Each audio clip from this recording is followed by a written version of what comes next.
Hello everyone, my name is Paahuni Khandelwal and I am from Computer Science Department of Colorado State University. Today I will be presenting my paper called Mind the Gap, Generating Satellite Imagery at High Spatial and Temporal Resolution. Remote sensing satellites are widely used to monitor the land surface area or detect any anomalies. There are several satellites capturing Earth at different speeds and spatial resolution periodically. The data collected by these satellites are successfully used in wide domains such as for disaster management, agriculture, forestry, and so on.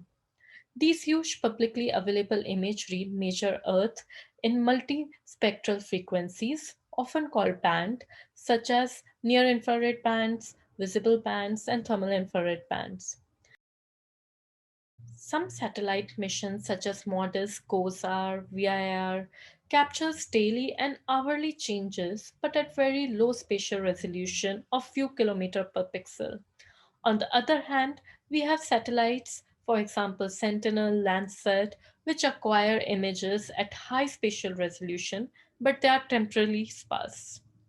Our motivation for this work is to overcome the challenges faced due to the gaps in the scanning frequency of the high resolution satellite images. To synthesize this high resolution data, we capture the relationship between the Sentinel-2 satellite, which scans Earth in every 5 to 6 days at high spatial resolution of 10 meter, and MODIS satellite, which has high temporal frequency but a very low resolution of 250 to 1000 meter, depending on the band. Our model generates on-demand synthetic image satellite for the timestamps where no actual data is scanned by the satellite. The spatial resolution of image here refers to the area covered in the 1 pixel. Therefore, for Sentinel-2 satellite with 10 meter spatial resolution, it means that 1 pixel in the tile represents an area of 10 by 10 meters on the ground. As you can see in figure 1, Sentinel-2 satellite provides images on day 0, day 5, and day 10. That is in the gap of 5 days. On other hand, we have MODIS satellite capturing images on daily basis. We take the advantages of the days when both of these satellites capture the same area on the same day, but at different spatial resolution. These are highlighted in the red boxes. We generate images for the Sentinel-2 satellite on the missing days. Our model is successfully able to generate synthetic image for a missing day while maintaining the high quality as in the target image shown in figure 2.a.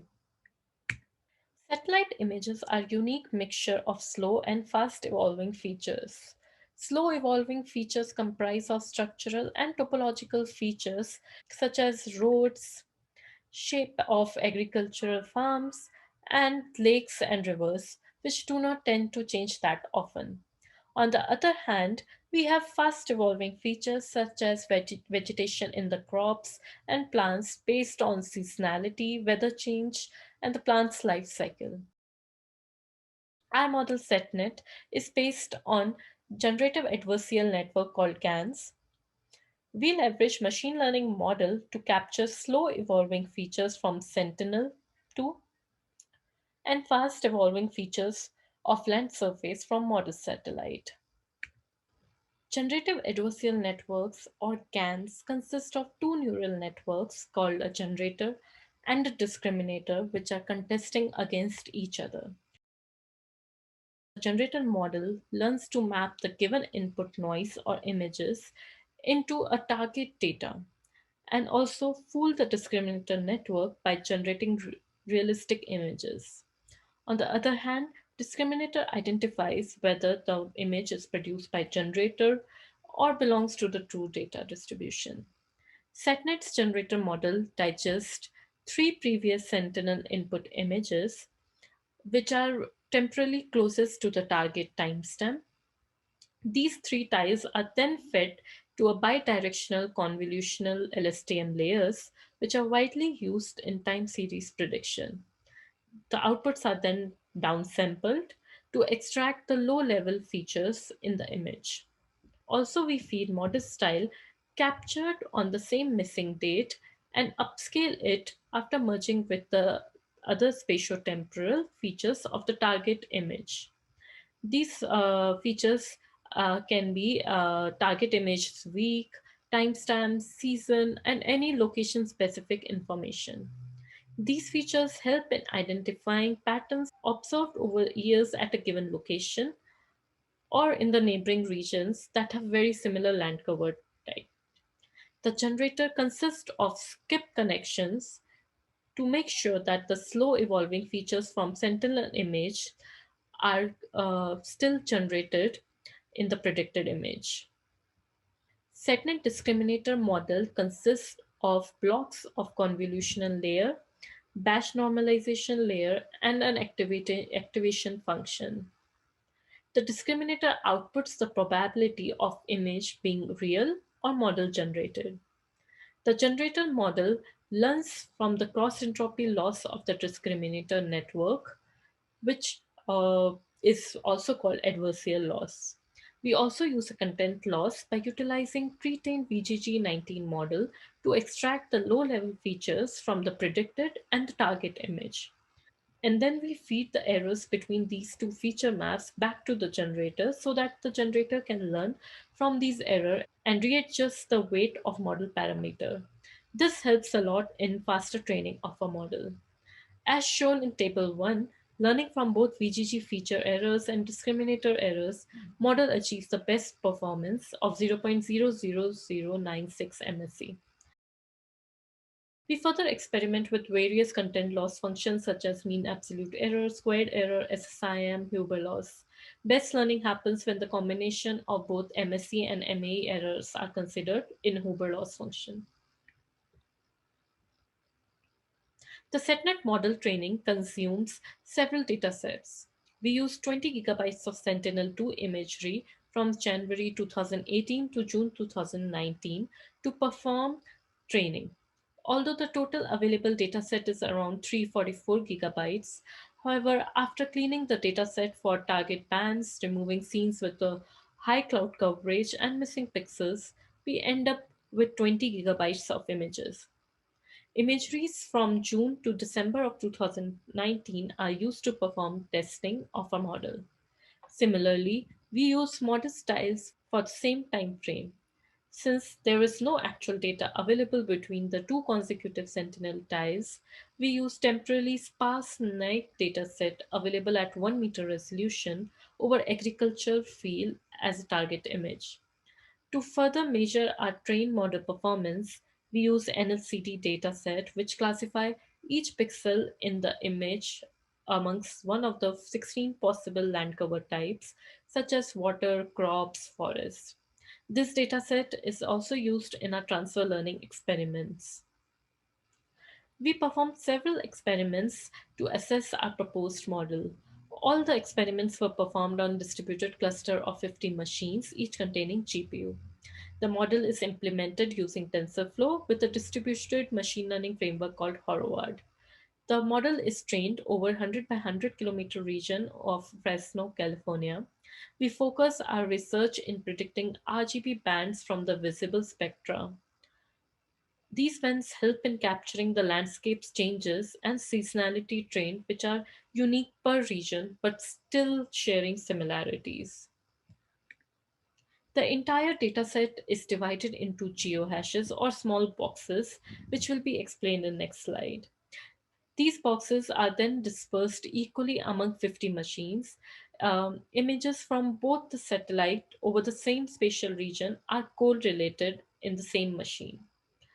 While the model is trained, the input data is consumed locally and thus avoiding any network I/O to pass huge amount of data set over machines. The model weights are then averaged across all the machines using Horowitz ring all reduce strategy, where each machine communicates with only two other machines in the cluster. This avoids the need of having a single parameter server and thus helping the model train faster. We maintain a single trained model over the entire cluster. Geohashes. We partition our raw dataset by splitting images along the geohash boundaries. Geohash algorithm is an hierarchical spatial indexing scheme. The regions are defined by character of string where additional character partition the region into subregions. As you can see in the diagram, the tile DR can be further divided into small subregions by adding another character to the string.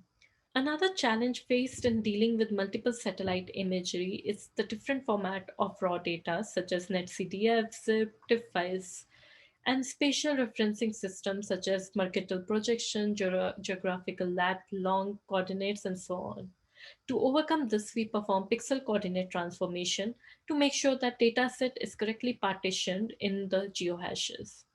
We achieve fast query time by preprocessing the data and distributing it into 50 machines using our DHT ring while also maintaining the load balancing. Our best model is trained with the retrospective window size of 3. The retrospective window constrains how far back in the past of the particular timestamp our model is allowed to look back. While training, each image is allowed a maximum of 40% of cloud covered regions. After feeding other ancillary data set, we infer the image with high accuracy in sub-seconds as shown in the figure.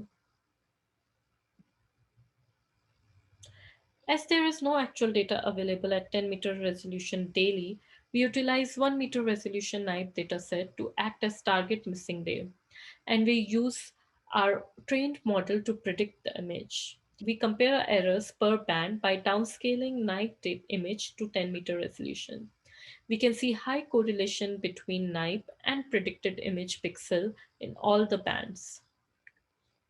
To measure performance, we calculate commonly used image quality measurements such as peak to signal noise ratio called PSNR, SSIM, which measures difference in structure, luminance, and contrast between the target and the predicted image. We also measure the mean squared errors. We are trying to maximize PSNR, SSIM, as well as reduce the MSC errors. In figure 9, we contrast the performance of our model trained with retrospective window size of 1, 2, 3, 4, and 5. We also measure the inference time and the trained model size represented by the bubble size. The retrospective window size of 1 leads to the fastest inference of the image, that is 5 millisecond per image, and very small trained model. However, there are huge accuracy drop, and we achieve 25 PSNR value. On other hand, with increasing the window sizes, the size and inference time of the model increases, and best performance is achieved with the window size of 3. We also test how cloud affects our model performance.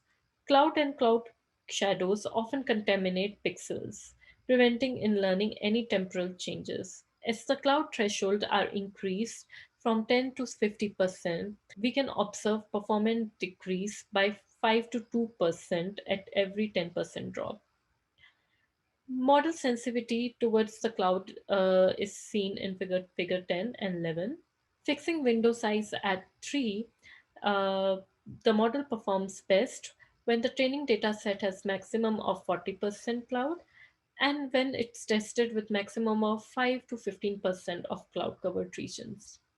Next, we compare a SetNet model with a simple neural network consisting of stacked convolution and STM layers and other specialized time series prediction models called dynamic network filters and trajectory GRU.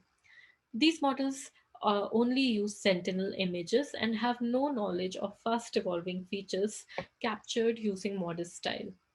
Our model outperforms all the other models, and the stacked convolution LSTM model performs the worst with accuracy of only 26.18 PSNR. We also used our trained model to predict satellite imagery over completely new region of Fort Collins in Colorado. Such learning is also called spatial transfer learning, and it is used to measure how effectively our trained model capture non-linear relationship between given input satellite images.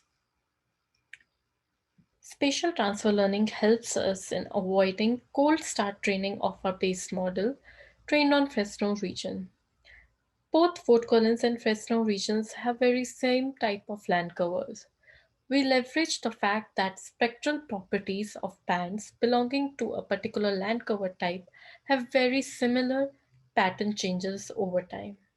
In figure 12, the base model starts with very high errors while training, and it takes over 400 epochs to complete the entire training process. However, our model, which is trained using transfer learning, starts with a very low error of 0 0.5 MSC, which are converged in almost half epochs as compared to the base model. Our overall testing accuracy of model before and after the transfer learning over Fort Collins regions are 28.3 and 31.1 PSNR value respectively. The figure 14 here the shows per land cover type errors. As we can see, the Fresno region has high number of land cover type 8, and when predicting the tiles for Fort Collins regions for the same land cover type, our errors are very low.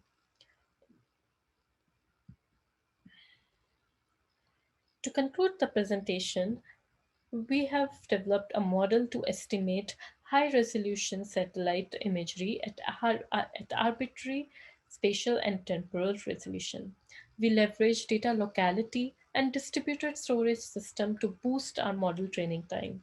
Our model trains 4 times faster without any drop in accuracy. We are able to generate sentinel image at 10-meter resolution for missing days with high accuracy of 31.82 PSNR value.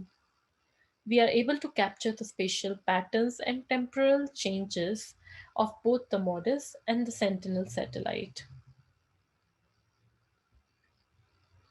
As the future work, we plan to apply our proposed method to other remote sensing dataset. We can use our method to improve the temporal resolution of Landsat satellite images from 15 days to 5 to 2 days of time.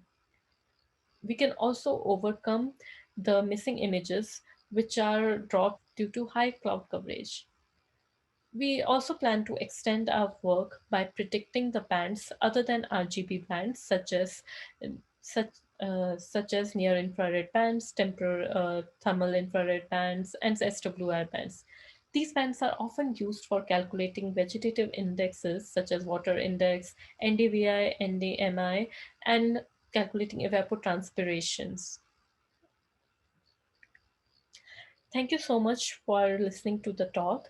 And our project is open source and available at the following GitHub link. Thank you.